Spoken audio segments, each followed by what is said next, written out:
Pew, pew. Pew, pew. Hey guys, what's up? Carter here. Have you seen Predator 2 with Danny Glover at the end when Danny Glover meets a spaceship and it opens up and a couple predators walk out, and in the background you see skulls of different species that these predators have hunted and put up trophies for, and there's weapons back there? I swear I saw this one hanging on the back wall, kind of a little bit off screen, just right at the top. But in all seriousness, this is a pretty out there knife design. Now, first off, disclaimer, this isn't a review. I'm not going to review this knife. I'm gonna talk about some stuff that I want to talk about on this knife. So if you're looking for an in-depth review, you know, I'll talk some reviewy stuff, but I would go probably elsewhere. But there are a bunch of things that I want to mention on this knife. Let's get some minor specs out of the way. You're looking at about 3 3/4 inch blade. I think they have it listed as 3.5. It's more like 3.5 to kind of the end of the choil here. So this is all 3.5, but if you consider the choil, you get a little bit more. Total length is what? Pretty damn long, 9 1/4. And it does have, you know, a little tail that sticks out the end here. S35 VN steel. It is very shallow, hollow ground, I believe. Maybe that's flat. Oh, it's hard to tell. I think it feels like a very shallow hollow grind. Kind of a 3/4 reverse tanto type up sweat chopper type thing with a swedge at the top. Really, really cool knife design. Absolutely dig it. This is a stonewashed version, and Microtech stonewashing is good. It's not great. I don't think it's my favorite.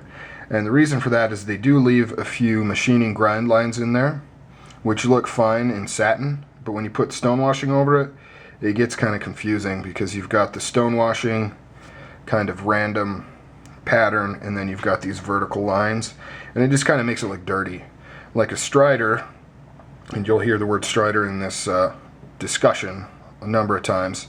Strider, they have a perfectly glassy smooth surface before it goes in for stonewash or whatever the case may be. But yeah, I think I like their satin finish or their bead blast, even though I'm not the hugest bead blast fan. But yeah, anyways, I digress. Let's talk, well, let's keep talking about the knife. So we've got a choil here, and you may notice some resemblance to a strider, and I'll talk about that here in a second. 6061 hard anodized aluminum handle, double-sided here. Pocket clip is stainless steel. You have the new Microtech proprietary. They've been using proprietary stuff for a long time. The new ones, the pivot, and I mentioned in my unboxing, it does have a little bit of play, which is annoying because it's such, you know, just a quick little tweak. I'm assuming that would work. This may be on some kind of bushing thing, so it's quite possible that it might not be tightenable. I don't know. I don't have a way to tighten it. But it's really not that big of a deal. And it does make for a very smooth knife.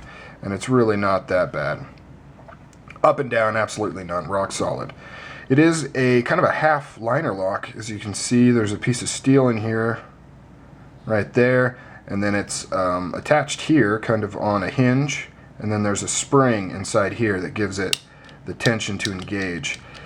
And it is, I believe in my unboxing I said I thought it was titanium because it was kind of sticky, which has pretty much gone away now, but it is steel.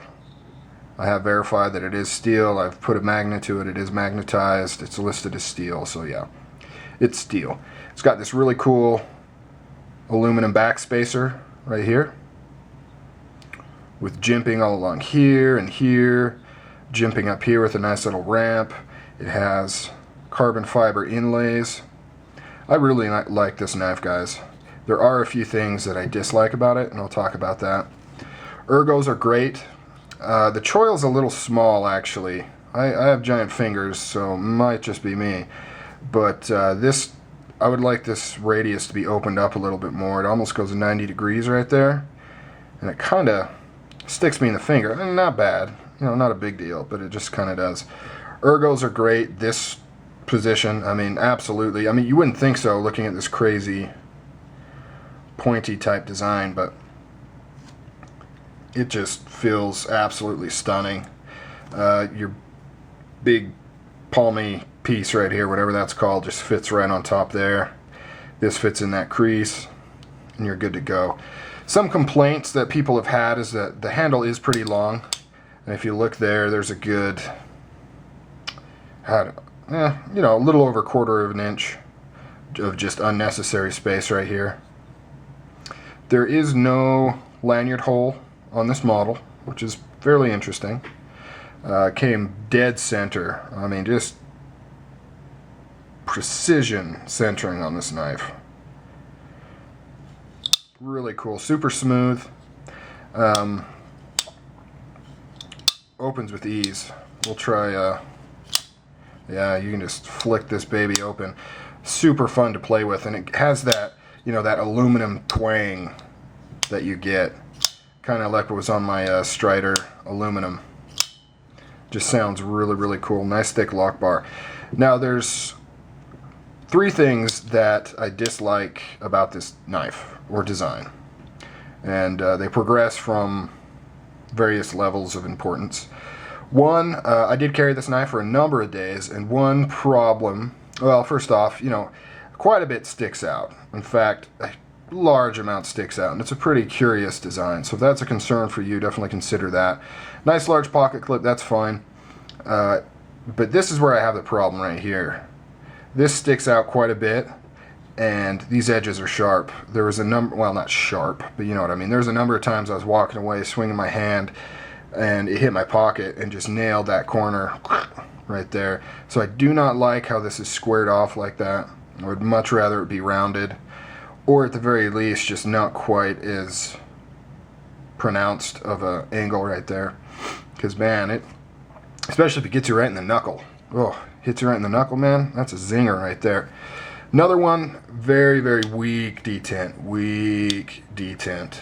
Not a huge deal for me, but I figured I'd point it out for people that see, I mean, and it's not terrible. It's kind of like an Emerson. Like, you can kind of wiggle it, but if you give it any sort of force, it'll come out. And the next one, and this one is just kind of an oddity with the design. Let's get some close-ups here. If you take a look, as soon as we focus, if you take a look at the tang, you'll see it doesn't go all the way across. See that right here? See how it just has a little cutout area? And then when it locks, see how it has that area back there? I cannot for the life of me think why they would do that. I mean, really all it does is it just cuts down on the length that that lock bar can travel before this lock, you know, starts to get play. And you won't be able to see it on the video, but if you see there's just like a little tiny gap before this lock bar is going to hit that wall. And granted, this is steel and this is steel. It should last pretty good, but I don't get the point. I mean, all you're doing is just shortening its ability to lock. It is an angled tang, so I can't for the life of me think why they would design it that way. Just does not make sense to me. I would much rather them not have done that. However, I have not heard of any issues. I don't know how many people have really used this a lot yet, but I have not heard of any actual issues with that. So keep that in mind. It is kind of peculiar design. I don't see the point in it, and I do see it being counterproductive to having a life or a long-lasting lockup. But okay. Now, on to the elephant in the room.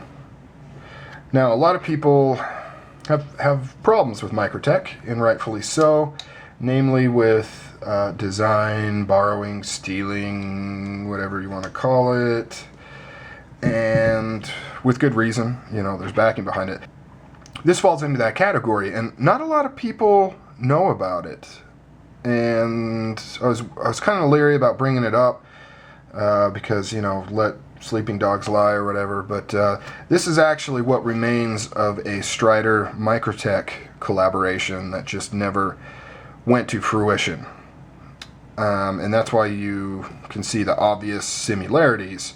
However, it is quite different than that collaboration.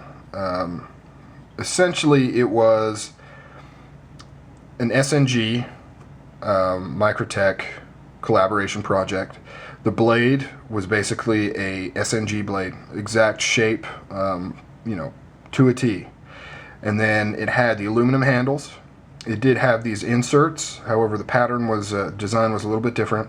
You know, it had this kind of hardware. It had the giant new oversized thumb stud blade stop, aluminum handle, but it was the Strider design. So, you know, it came straight across here and then angle here and then down like this. And then, oh, I also forgot to mention a very important thing about this design. But anyways, back to the Strider thing. And, you know, all this was the same, as well as this was designed as, originally it was called the Select Fire. They couldn't call it that because of some, Kershaw already had that name, so they changed it to SF. And basically it was designed as a dual action knife. And a dual action knife is a knife that can be done manually or automatically. So it would have a button right here. This is available in manual and dual action. This is the manual only version. But the dual action would have a button right here that you'd press and it would flick it open like an automatic. But you could also just open it this way. And basically, more or less how that works is the spring that flicks the blade open is not attached to the blade. So it kind of, when you press the button, it lets the spring go and it flicks it open, but it's not actually attached. So you don't have to press the button in order to open it. But anyways, so the original collaboration was going to feature that as well. It was a dual action automatic knife. But I have no idea why it didn't happen. You know, I really haven't heard that much about it, but if you actually Google, you can see the prototype for the actual collaboration model. So that's kind of interesting. But this did win the 2011 American, should have looked it up, guys, should have looked it up. Did win a Blade, I believe, award in 2011 for most innovative design, I believe, U.S. design, innovative U.S. design, and rightfully so, I think. This is a really cool blade, and I'd recommend picking one up if you are kind of in the market for something like this. Definitely worth the money. Very cool. All right, guys, I am out of here. You have a good day. Bye-bye.